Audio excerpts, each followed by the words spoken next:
एक लड़की की शादी हो रही थी। वो दुल्हन बनकर सजी हुई थी। अचानक उसकी माँ उसके पास आई और अपनी बेटी को समझाने लगी।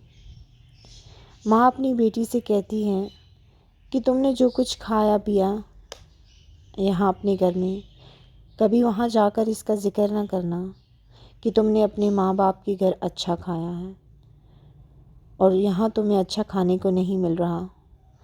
पेट में जो चीज़ चली जाए उसकी लज्जत कुछ ही घंटों बाद ख़त्म हो जाती है और याद ही नहीं रहता कि कब हमने क्या खाया था। और खाने पर कभी किसी के साथ बहस ना करना, जो मिल जाए शुक्र करके खा लेना। बेटी, जिस तरह तुमने इस घर को अपना घर समझकर सिर्फ इसकी तारीफ़ें ही की हैं, इसी तरह उस घर को अपना समझकर भी उसकी तारीफ़ें करना, कभी बुराई ना करना। बेशक अब वही तुम्हारा अपना घर है। बेटी, तुमने मास्टर्स किया है, मगर अपनी पढ़ाई का रौब अपने ससुराल वालों पर मत इस्तेमाल करना। कभी उनको ये ना कहना कि मैं आपसे ज़्यादा जानती हूँ। बेशक अपने घर के मामले में वो तुमसे ज़्यादा जानते हैं, क्योंकि हर घर के अपने असूल होते हैं।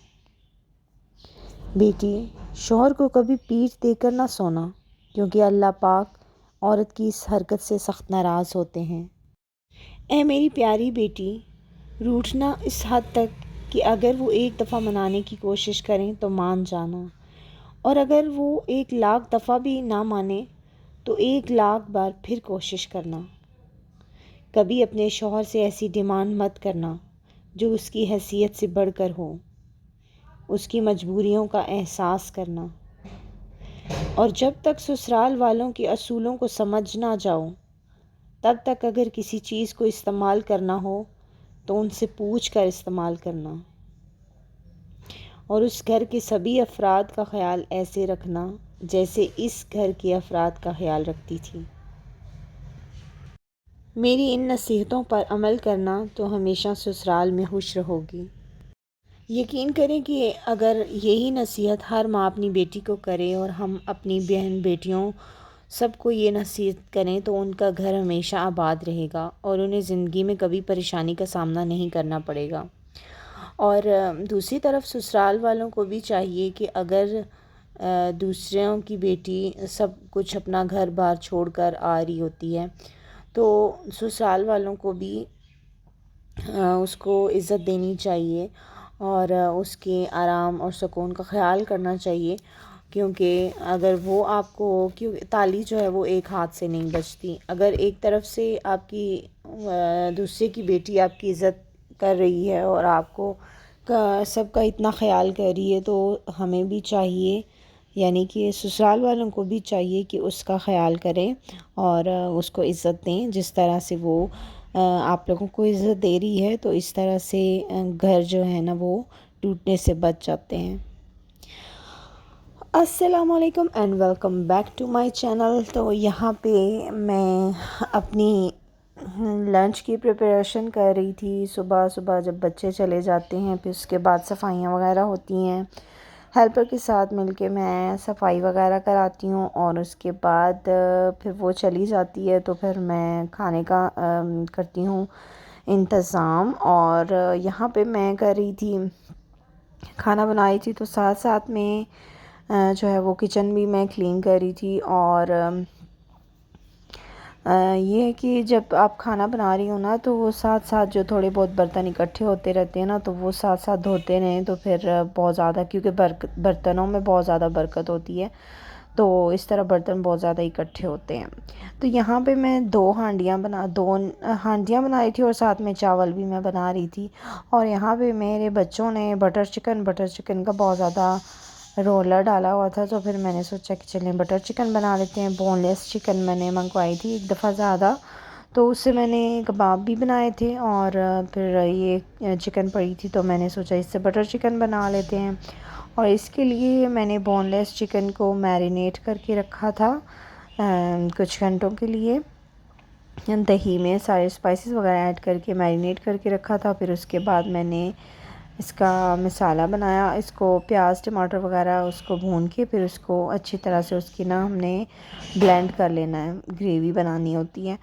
फिर उसके बाद ये सारा जो था ना मसाला वो निकाल लिया था, और फिर उसी में ही जो हमने चिकन को मैरिनेट करके रखा था वो अच्छे से भून लिया था। फिर उसके बाद ये जो मसाला था सारा ब्लेंड करके वो डाल दिया, और उसके बाद इसमें मैंने क्रीम डाल दी थी, और बस इसको पकने के लिए रख दिया था। बस फिर जब ये पक जाएगा और इसका ऑयल थोड़ा सा रिलीज़ हो जाएगा, तो बस फिर हमने इसको क्रीम के साथ गार्निश कर लेना है। ये बहुत ही मज़े का बटर चिकन बनता है, और मेरे बच्चों को भी बहुत ज़्यादा पसंद आया था। वो बटर चिकन बोल रही थी, मम्मा फिर से बनाएं, फिर से बनाएं। मैंने बोला कि ठीक है, फिर से बनाऊंगी, क्योंकि हमारे घर में ये है कि चिकन इतनी ज़्यादा नहीं बनती हैं, तो वो जब बनती है चिकन वैसे पसंद तो सबको ही होती है, लेकिन वो हेल्दी नहीं होती, तो इसलिए हम लोग कम कम ही बनाते हैं।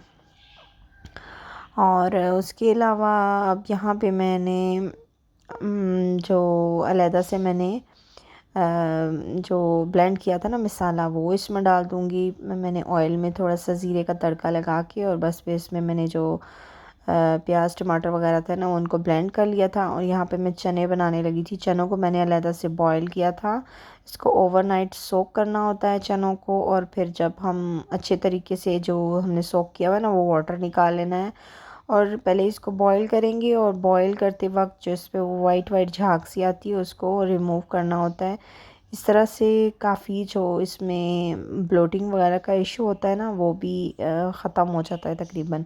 और इसमें इस तरह से आपने इसको बॉईल करना है, फिर इस तरह से इसको पकाना है। और फिर उसके बाद हमने इसमें अदरक भी अच्छी खासी फ्रेश अदरक इसमें ऐड करनी है, ताकि इसकी ब्लोटिंग वगैरह हमें अक्सर ये शिकायत होती है कि दालें और ये चने वगैरह जब हम खाते हैं ना तो ब्लोटिंग का इशू होता है। तो इस तरह से दालों को अच्छी तरह से ओवरनाइट सोक करना होता है, और जब हम इसको पका रहे होते हैं ना तो उस पर वो वाइट वाइट जो झाग सी आती है उसको भी आप निकाल लें, और जब इसको भिगोना है तो भी अच्छी तरीके से इसका पानी जो है ना वो रिमूव कर देना है जिसमें हमने इसको भिगो के रखा है। तो इस तरह ब्लोटिंग वगैरह से हम बच सकते हैं। तो साथ ही साथ यहाँ पे मैं जो चने थोड़े बच गए थे ना तो वो मैंने इसमें पुलाव में डाल दिए थे। वो सिंपल चना पुलाव भी बना रही थी।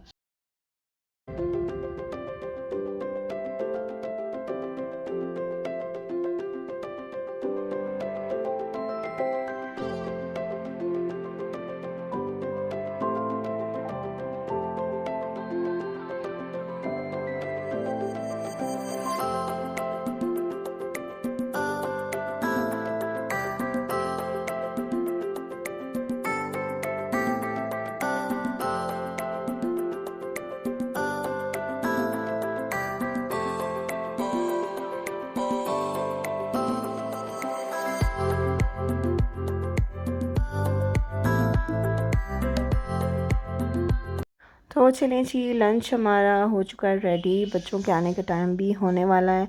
तो यहाँ पे ये हमारी हो गई है जी बटर चिकन, और साथ ही साथ हमने चने भी बना लिए हैं, और साथ में हमने चावल जो है वो चना पुलाव बना लिया, और साथ में हमने सैलड भी रेडी कर लिया है। इसमें बीट रूट है और टमाटर और खीरे हैं।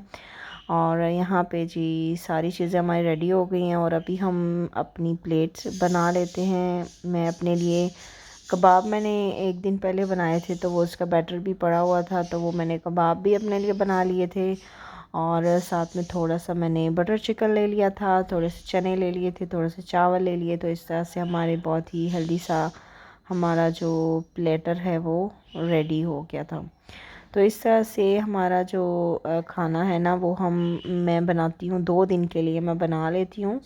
ये अभी एक दिन भी चल जाएगा और नेक्स्ट डे भी हो जाएगा, लेकिन 2 दिन से ज़्यादा नहीं। 2 दिन चला लेना है, लेकिन ये कि खाने को जब आप एक दफ़ा बार बार खाने को गरम नहीं करना। अभी एक दिन जो है ना जब आपने इस्तेमाल करना है तो थोड़ा सा वो निकाल के रख लें, और नेक्स्ट डे के लिए जब आपने नेक्स्ट डे जो इस्तेमाल करना है ना उसको अलहदा से आप कंटेनर में डाल के और उसको फ्रिज में रख दें, उसको फिर नेक्स्ट डे आप इस्तेमाल करें। तो यहाँ पे मैं थोड़ी सी साथ में सफाई भी कर रही थी। ये ब्लेंडर मेरा काफ़ी ज़्यादा गंदा हुआ था, तो इसको मैं थोड़ा साफ़ कर रही थी। इसमें ये कि कोई चीज़ वगैरह गिर जाए ना तो वो फिर जम जाती है, तो फिर इस तरह से बहुत ये गंदा हो जाता है।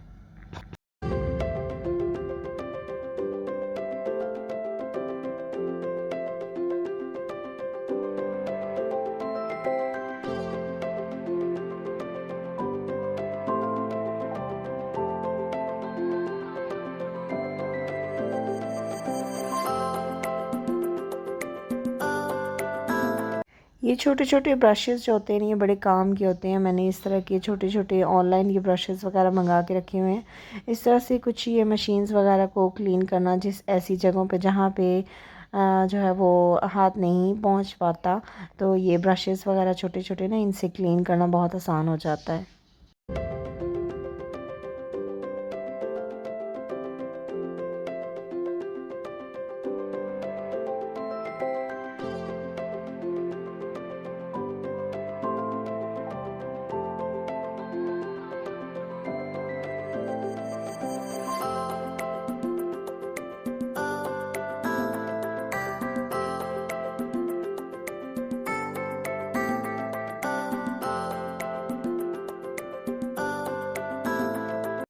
यहाँ पे ये आफ्टरनून में तकरीबन 4 बजे का टाइम था, तो मेरे बेटे ने बहुत ज़िद कर रहा था कि मम्मा केक बनाएं। मेरा दिल तो बिल्कुल भी नहीं था, बिल्कुल भी दिल नहीं था। काफ़ी मुझे थकावट हुई हुई थी और शाम के टाइम में ना मैं कोई कुकिंग वगैरह नहीं करती, सुबह के टाइम में ही कुकिंग वगैरह कर लेती हूँ और फिर शाम के टाइम बस वही जो खाना बना होता है वही, इसको मतलब रोटी वगैरह बना लिया, उसको ही गर्म करके और खा लेते हैं। तो इस टाइम पे मेरा दिल बिल्कुल भी नहीं था, लेकिन बेटे ने बहुत ज़िद कर रहा था कि मम्मा केक बनाएं, तो बस बेदिली से केक बना लिया। और हमेशा मैं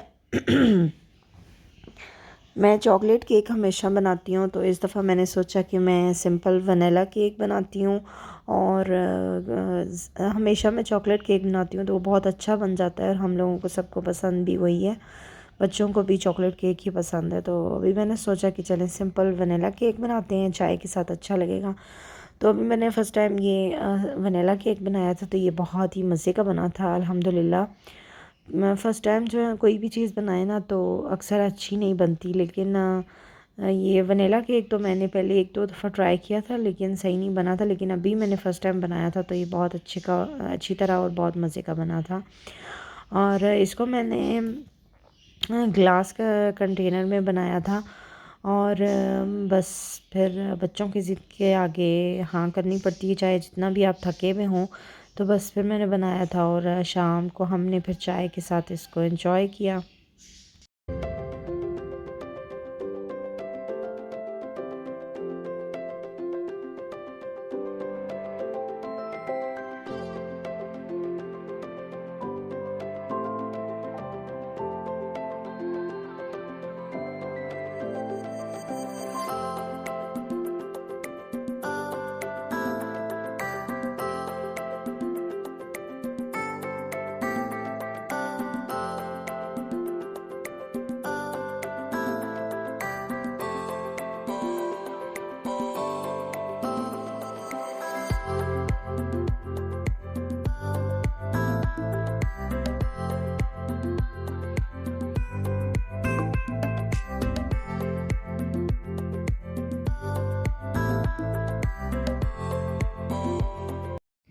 और यहाँ पे मैं ओपन कर रही हूँ, पता नहीं मेरे गले को क्या हुआ है, ख़राश सी आई हुई है, सो प्लीज़ इग्नोर कर दीजिएगा। और यहाँ पे मेरे बर्तन आए थे। बर्तन एक्चुअली इसमें कढ़ाई है, मिट्टी की कढ़ाई। मुझे बहुत ज़्यादा इसका शौक़ हो रहा था कि मिट्टी के बर्तन में मैं खाना बनाऊँ, कोई सब्ज़ी वगैरह बनाऊँ, दाल बनाऊँ, कुछ भी बनाऊँ, गोश्त भी बनाऊँ, तो मैं मिट्टी के बर्तन में बनाऊँ। तो मुझे ये मिट्टी की कढ़ाई, एक्चुअली मैं ये सोच रही थी कि मुझे ना ऐसी मिट्टी की कढ़ाई उसके ऊपर शीशे का ढक्कन हो, तो वो बस ऐसे मुझे ये नज़र आया। एक्चुअली मुझे किसी से मंगवाया है, तो जब उन्होंने मुझे पिक्चर भेजी तो मुझे बहुत ज़्यादा खुशी हुई। और बस फिर साथ में ये जग भी था मिट्टी का और साथ में गिलास भी उन्होंने ले लिए थे। और मिट्टी के बर्तन में खाना बहुत मज़े का बनता है और बहुत हेल्दी भी होता है। इसमें मैं ज़्यादातर क्या, मैं सिर्फ स्टेनलेस स्टील ही इस्तेमाल करती हूँ और साथ में सिरेमिक और ग्रेनाइट के जो बर्तन हैं वो मेरे हस्बैंड लेकर आए थे स्वीडन से। तो स्टील के भी ज़्यादातर मेरे हस्बैंड जो है वो लेकर आए हैं स्वीडन से, स्टील के और ग्रेनाइट और उसके सिरेमिक के भी हस्बैंड लेकर आए हैं स्वीडन से, तो मैं वो वाले इस्तेमाल करती हूँ। तो ये थी मेरी आज की वीडियो। उम्मीद है कि आपको पसंद आई होगी। अगर आपको मेरी वीडियो अच्छी लगी है तो इसे लाइक कीजिए। अगर आप चैनल पर नए हैं तो चैनल को सब्सक्राइब कीजिए ताकि मेरी हर नई आने वाली वीडियो आप तक पहुंच सके। तो मिलती हूँ एक नई वीडियो के साथ, तब तक के लिए मुझे इजाज़त दीजिए। अल्लाह हाफिज़।